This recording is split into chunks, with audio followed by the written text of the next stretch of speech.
প্রতি সপ্তাহে সানডে আসলেই বলে পার্কে যাব পার্কে যাব। আজকে ফাইনাল করেই রেখেছে ও পার্কে যাবেই। তাই বললাম দুপুরে তুই একটু ঘুমিয়ে নে, তারপরে তোকে পার্কে নিয়ে যাব। পার্কের কথা বলতেই ও লাফিয়ে উঠল, ফ্রেশ হয়ে তাড়াতাড়ি করে জামা প্যান্ট পরে নিল। এইবার নাচতে নাচতে সিঁড়ি দিয়ে নামছে পার্কে যাবে বলে। বাবার সঙ্গে হেঁটে হেঁটে রাস্তা দিয়ে চলে গেল, টোটোয় উঠে গেল, পার্কের সামনে চলে গেল, গিয়ে হাঁটতে হাঁটতে টিকিট কেটে পার্কে ঢুকে গেল। পার্কে ঢুকে নাচতে নাচতে চলে গেল দোলনার দিকে।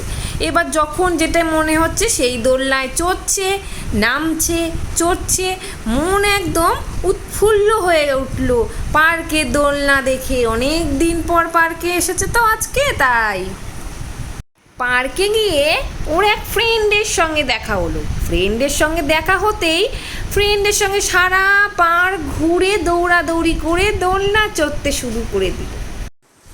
যত পার্কের অ্যানিম্যাল ছিল সব অ্যানিম্যালের মধ্যে উঠে ছবি তুলছে, ভিডিও করছে। এই করতে করতে সন্ধ্যা হয়ে গেল। এত ছবি তুলছে, এর সাথে ছবি তুলছে, ওর সাথে ছবি তুলছে, করতে করতে আমার ফোনের গ্যালারিটাই ফুল হয়ে গেল। ছবি তুলতে তুলতে এদিকে দেখছে ওইদিকে দেখছে, আমরা একটু এদিক ওদিক ঘুরলাম।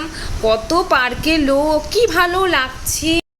নেতাজি মোড়ের সামনে একটা কেকের দোকান আছে, ওখান থেকে প্যাটিস খেলো, কেক খেলো, কত ছবি দেখলো খেতে খেতে। তারপরে গেল মোমোর দোকানে, ওখানে গিয়ে মোমো খেলো। আজকের জন্য এইটুকুই, টাটা ফ্রেন্ডস।